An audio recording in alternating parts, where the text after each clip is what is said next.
Imagine giving your whole heart to someone only for that person to laugh at your pain and disgrace you in front of strangers, including your maid. Imagine sitting inside your own house, helpless, while the woman you call your wife brings her boyfriends to eat and drink right before your eyes.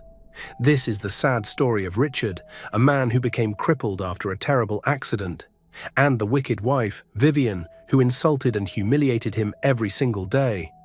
But what Vivien didn't know was that the man she despised was keeping two powerful secrets that would later change everything. Let's watch it together.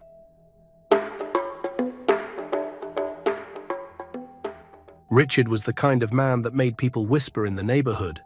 Back then, every young boy wanted to be like him.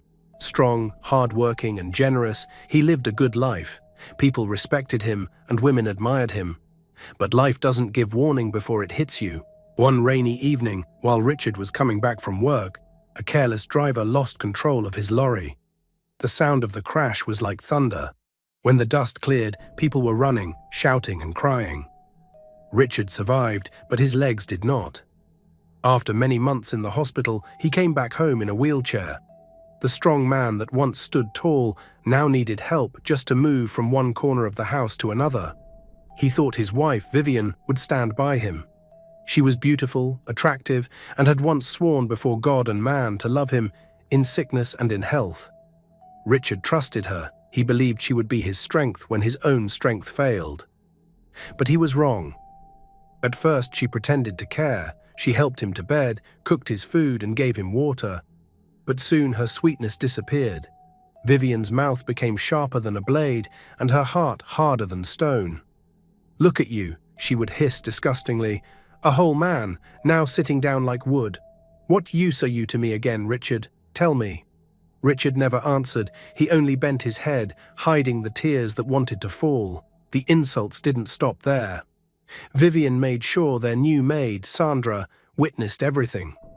Sandra was in her mid-20s, a simple girl who came to the city to work so she could support her younger siblings. She was gentle, respectful, and always quiet. But Vivien used her as a weapon. Whenever Richard asked for something small like water, food, or even help to move his wheelchair, Vivien would shout loudly, "Sandra, come and help this useless man before he starts crying like a baby. Can't you see him dragging himself like a worm?" Sandra's heart would tighten with pity as she rushed to help. Sometimes she avoided Richard's eyes because the pain there was too much to bear. Other times, when their eyes met, Richard saw compassion in her, something Vivien never gave him. One hot afternoon, Richard's stomach rumbled. He had not eaten since morning. Slowly, he pushed his wheelchair to the veranda, hoping the fresh air would calm his hunger. Vivien was sitting on the sofa, fanning herself lazily. Sandra was mopping the floor. "Vivien," Richard said softly, almost like a beggar in his own house, "please, can you give me a little food? I am weak." Vivien threw back her head and laughed. "Food? Did you buy food in this house? Do you work to put anything here? You think I'll waste my food on a cripple? Please don't disturb me." Sandra froze on the mop. She looked up, her lips trembled, but she said nothing. Vivien clapped her hands sharply. "Sandra, go to the kitchen, bring that burnt rice from yesterday. Since this man is useless, let him eat useless food too." Richard's heart sank. Neighbors outside could hear everything through the open window. Richard already knew that by the following days, the whole street would gossip. Sandra hesitated, her eyes full of sympathy, but Vivien's hard stare forced her to obey. She carried the small burnt pot of rice and placed it before Richard. The smell was sour, almost rotten. With shaky hands, Richard picked up the spoon. Every bite tasted like humiliation. Vivien smiled cruelly, crossing her legs. "You better get used to it," she yelled. "This is your life now, sitting there like wood while I feed and clothe myself. Do you think I married you to suffer? Even in bed, you cannot satisfy me anymore." Sandra gasped quietly and turned her face away. Richard's chest burned with shame. Those words cut him deeper than any knife. That night, the rain fell heavily, but inside the house, Richard's heart was colder than the storm outside. When it was time to sleep, Vivien carried her pillow to the sitting room. "I cannot sleep beside a man that smells like hospital," she said harshly. "Stay in your wheelchair, that is your bed now." Richard turned to the wall, silent tears rolled down his cheeks. From her small servant's room, Sandra heard everything. She tightened her fists under her thin blanket. She wanted to do something, or even walk to Richard's side, but she knew her place. She was only a maid. The next morning, Vivien dressed in her best gown, painting her lips with bright red lipstick. She admired herself in the mirror, humming like everything was fine. Richard, who sat weakly in his chair, asked softly, "Where are you going so early?" Vivien turned sharply, her face full of irritation. "And since when did I start answering to you? Do I owe a cripple like you any explanation?" She hissed, picked her bag and slammed the door. Hours later she came back, but not alone. Two of her friends followed her in with shopping bags. The smell of perfume filled the house as they laughed like excited schoolgirls. "Hey Sandra," Vivien shouted, "come and carry these things inside. Can't you see our hands are full?" Sandra quickly collected the bags. Richard watched silently from his corner. "Where did you get money for all this?" he asked weakly, almost with a breaking voice. Vivien paused for half a second, then exploded. "Since when did you become my father? Do I ask you how you waste your useless time in that chair? Mind your business, Richard." She stormed away with her friends laughing behind her. Later that night, when Sandra came to clear the plates, she found Richard staring and lost in thoughts. His face looked really sad. "What have I ever done to deserve this pain?" he suddenly asked in a sad voice, even though he wasn't expecting any answer from the ordinary maid. Sandra's heart melted, her throat tightened. She wanted to tell him the truth, that Vivien was wicked, that she didn't deserve him. But she swallowed her words. She was only a maid, her voice didn't matter in that house. Instead, she bent slightly and whispered, "Sir, don't lose hope. God is watching. One day you'll be fine." Richard looked at her. For the first time in months, he felt a little comfort, like a small flame in his darkness. But as he closed his eyes, he wondered, when will that day come? As the days turned into weeks, Richard's life only became sadder. What was supposed to be a home had turned into a prison of insults. Every morning, Vivien woke up with bitterness in her mouth, and every night she went to bed with hatred in her heart. One morning, the sun was hot and children were playing football on the street, shouting and laughing. Richard sat quietly by the window, watching them, wishing he could join. Vivien was in the bedroom, humming as she dressed. She came out wearing a red gown, her high heels knocking on the tiles, and her perfume filled the whole house. This moment, Sandra walked up to Richard. "Good morning, sir," she greeted as she gave Richard a cup of warm tea. "Thank you, Sandra," Richard replied gently. His voice carried a warmth but tired gratitude. Vivien overheard and turned sharply. "Sandra," she barked, "did I tell you to waste my milk and sugar on this useless man? Do you think he needs tea to sit down in that chair all day?" Sandra froze, her hands were shaking. "Sorry, Ma, I just thought," she wanted to explain, but Vivien cut her off. "You thought what?" Vivien's eyes burned with anger. She collected the cup of tea from Richard's hand and poured it over his both. Richard screamed in pain from the hotness. She continued, "From today, let him drink plain water. Do you hear me? Tea is for people that work, not for people that sit like statue." Richard lowered his eyes. He didn't want to see her pity. He felt really embarrassed and humiliated. Tears threatened to fall from his eyes, but he held them back in pains. That afternoon, Vivien brought two of her friends home. They were loud, gossiping and laughing. Their voices echoed through the compound. Richard tried to wheel himself into his room to avoid them, but Vivien blocked him. "Where are you going? Sit there," she ordered, pointing to the middle of the sitting room. "Please, Vivien," Richard started softly. "Shut up," she cut him off. "You will sit here and listen to real women talk, so maybe you will remember how to be a man." Her friends burst into laughter. "Ah, Vivien, you are too much," one teased. "See how you are enjoying life and controlling this man, while some of us are still suffering." "Yes, oh," Vivien replied proudly. "Me, I cannot kill myself because of Cripple. Life is for the living." Richard felt humiliated as the women laughed. He wished the ground would open and swallow him. Later, as her friends were leaving, one of them looked at Richard and shook her head. "Vivien, you are trying. If it was me, I would have dumped him long ago." Vivien laughed loudly, not caring that Richard could hear. "Don't worry, very soon I will enjoy my life fully. This one cannot hold me down." Richard turned his wheelchair to face the wall. His heart bled in pain to every of her words. That evening, Sandra quietly helped him into his room. She spread his blanket carefully and whispered, "Sir, please don't mind, madam. You are a good man." Richard forced a weak smile. "Thank you, Sandra. You are the only one who still talks to me like I'm human." Sandra looked down shyly, then left. The next day, Vivien's wickedness reached a new level. It was Sunday morning. Families in the area were dressing for church. Richard, who used to be a choir member, sat in his wheelchair already prepared. He wanted to go, even if it was just to sit quietly at the back. "Vivien," he said softly, "please, can you take me to church today?" Vivien was applying lipstick in front of the mirror. She stopped, turned, and stared at him. "Church?" she scoffed. "So that people will laugh at me for dragging a cripple around. Do you want to disgrace me? Please, sit down in this house.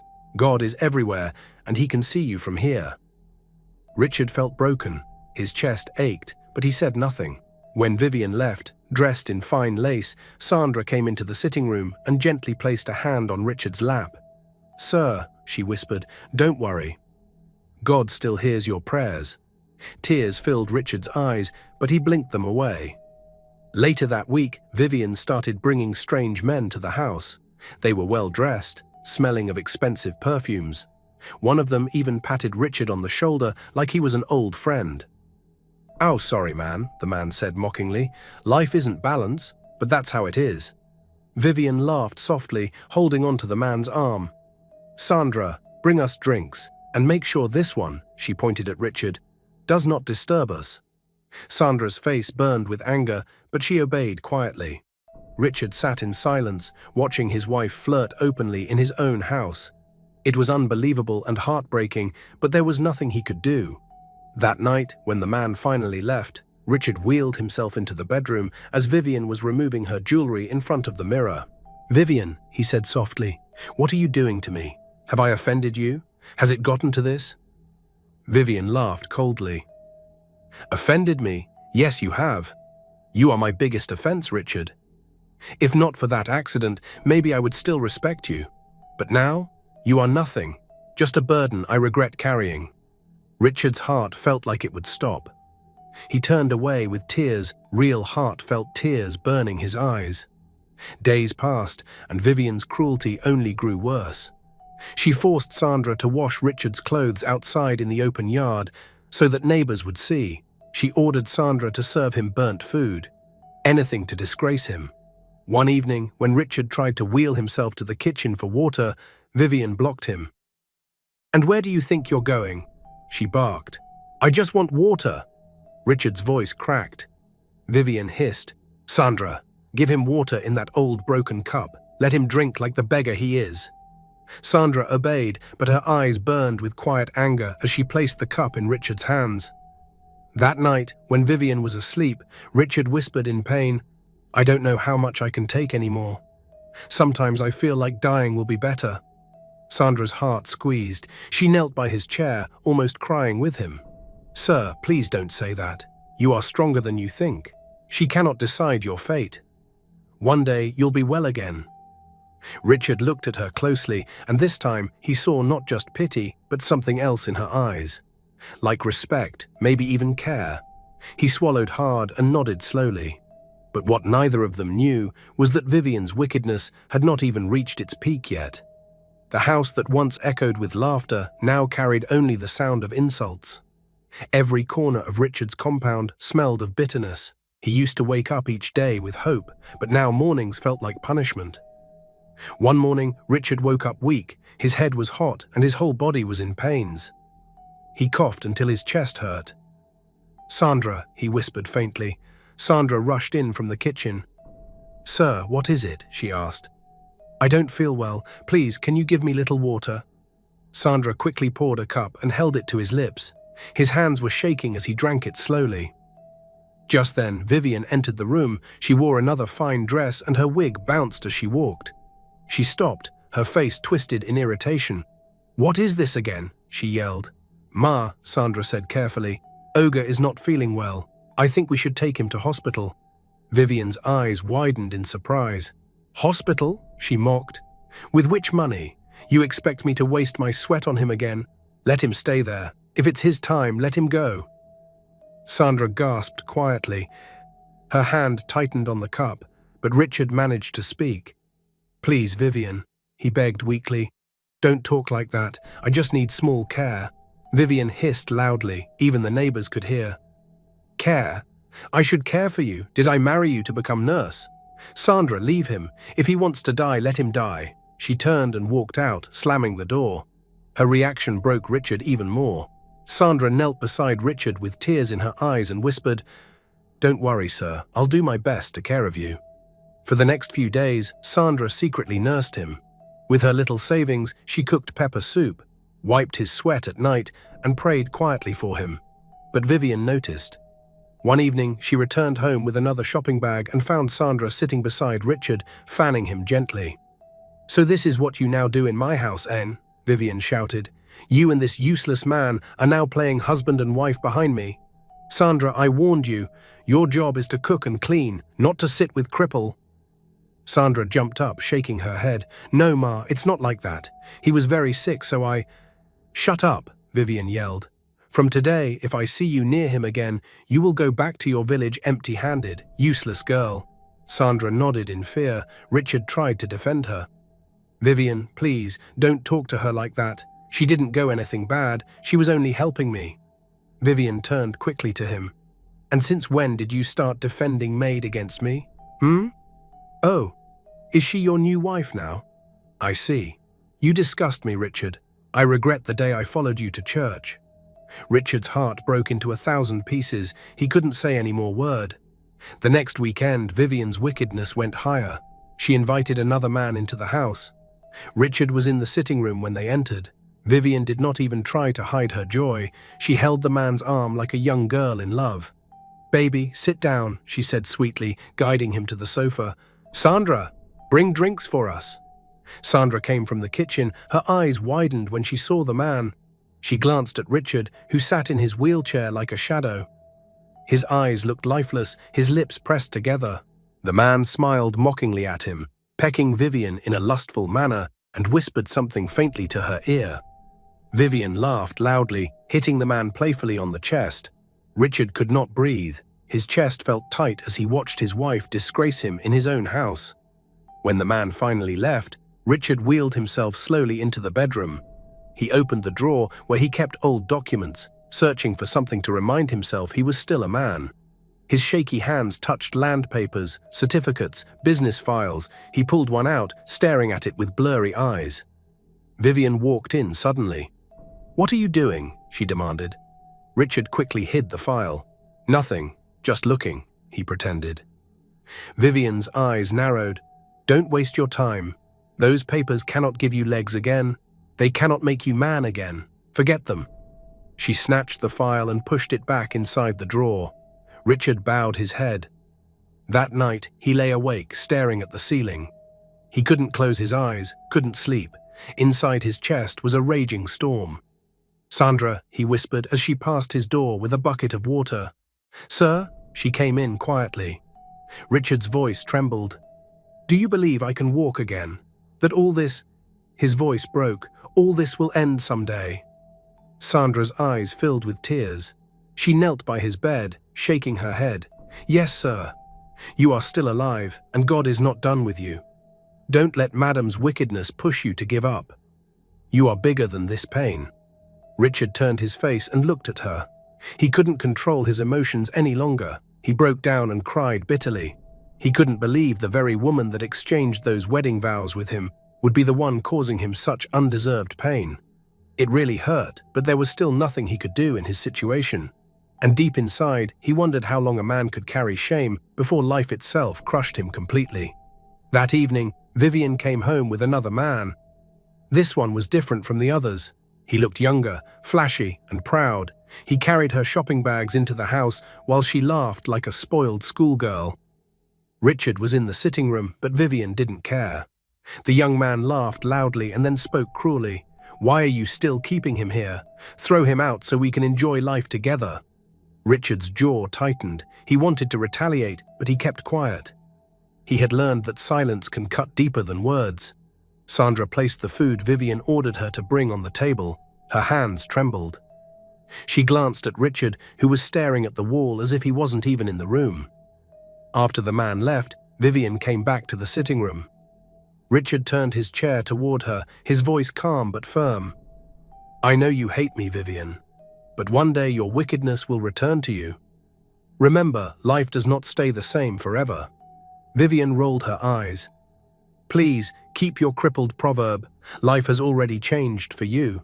You are finished. But as for me, Vivien, I am just starting." She grabbed her bag and stormed into the bedroom. Days passed, and Vivien's shamelessness grew worse. She started talking openly with her friends about her lovers, even while Richard was sitting there. Sometimes she would even joke that Richard was half dead and no longer a real man to satisfy her in bed. One afternoon, while Sandra was washing clothes in the backyard, she overheard Vivien on the phone. "Yes, baby," Vivien was saying sweetly, "don't worry, next week's party will be perfect. We will celebrate your new contract. Just make sure you invite all your friends. I want everybody to see me shining." Sandra's hands froze in the soapy water. A party? She quickly dried her hands and tiptoed closer. Vivien's voice rang out through the window. "Don't worry about him, he's just decoration. He will sit in one corner like always. Nobody cares about cripples." Sandra covered her mouth in shock. She rushed back to the basin before Vivien could see her. Her heart pounded. This woman was planning something big. And Richard was about to be disgraced again. That evening, Sandra told Richard carefully. "Sir, Madam is planning one big party next week. She said you will just sit there like decoration." Richard was quiet for a long time, then he nodded slowly. Thank you for telling me. Don't worry, the day she wants to laugh the loudest, maybe the day her shame will be loudest too." Sandra stared at him, her mouth slightly open. She wanted to ask more, but his face told her to keep silent. The following week, preparations filled the house. Vivien bought new dresses, hired caterers, and ordered crates of expensive drinks. She even warned the maid sharply. "Sandra, on that day, make sure everything is perfect. I don't want shame in front of my friends. As for him," she pointed rudely at Richard, "dress him in something simple. Let him sit quietly in one corner. I don't want him to spoil my pictures." Sandra's heart squeezed with anger, but she simply nodded. "Yes, ma'am." That night, Richard called her quietly to his room.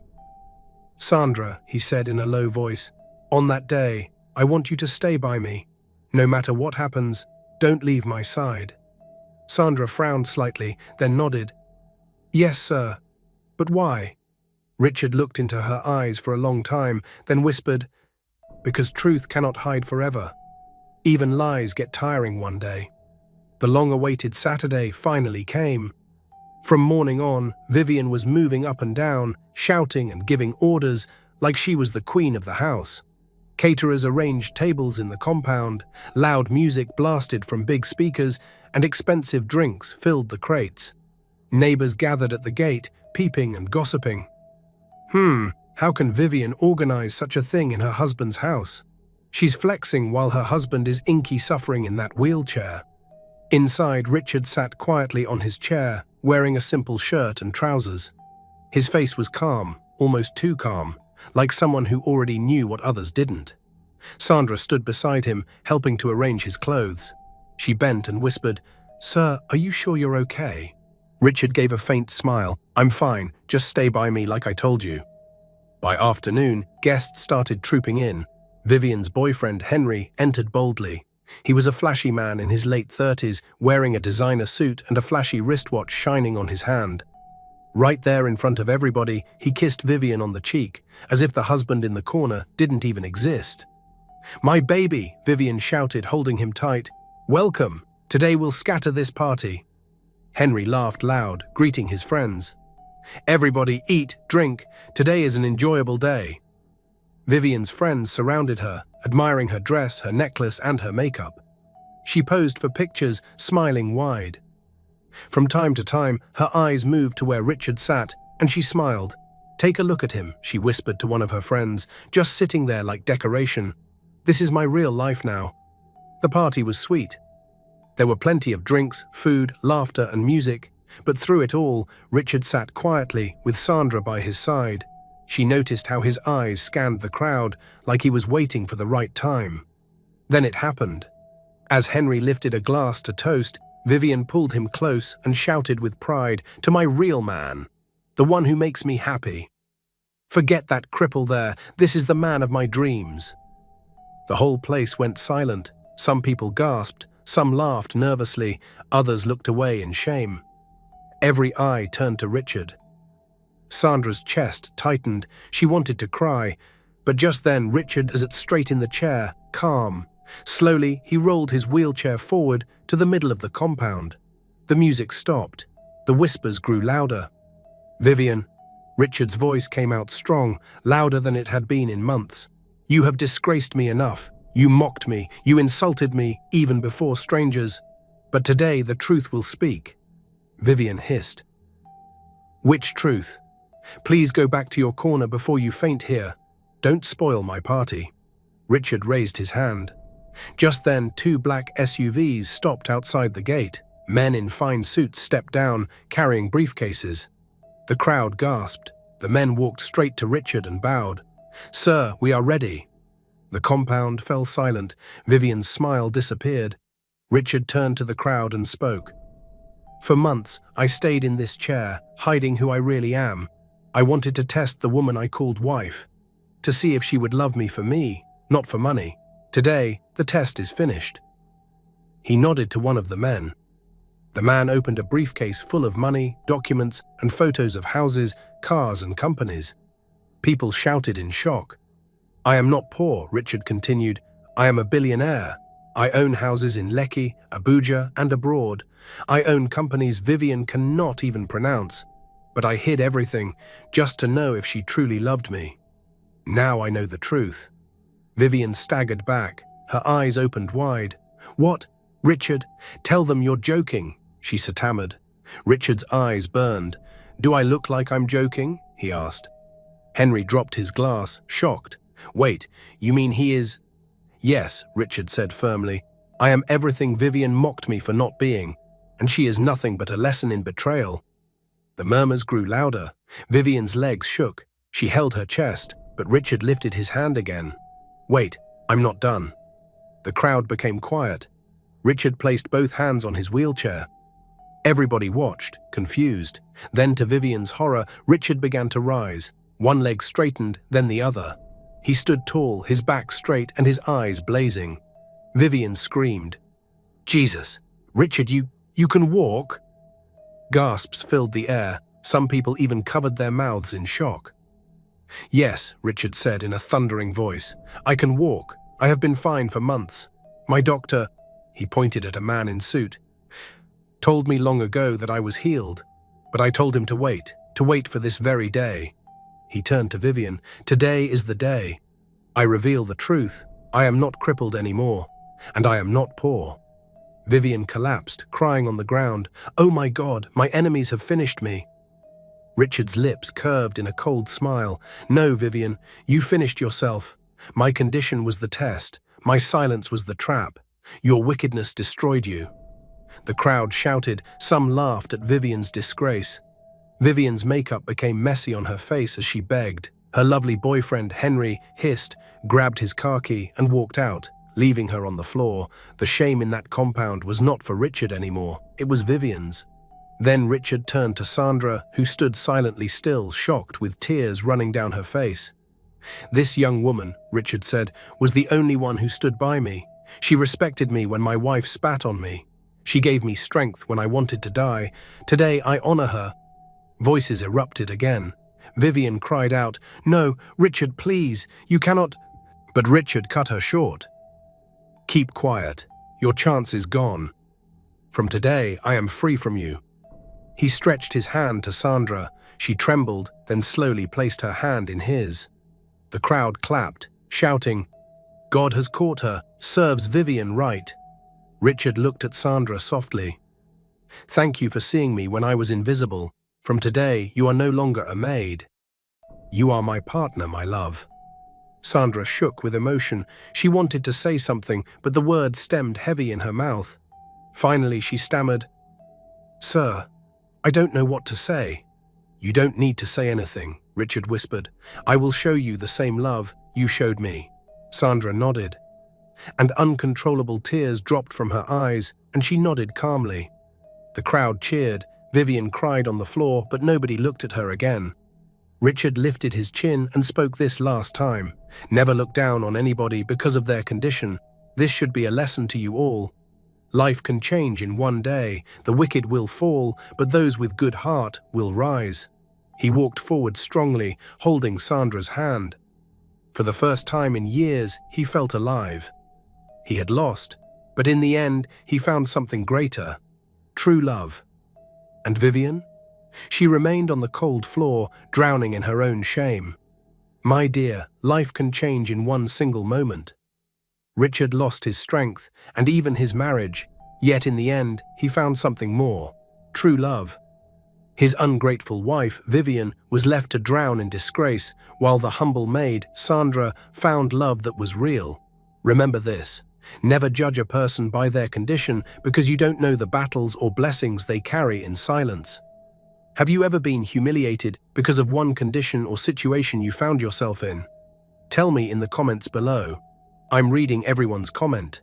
And if this story touched your heart, don't keep it to yourself. Share it. Follow Roots of the African Tales for more, and let others learn the lesson too.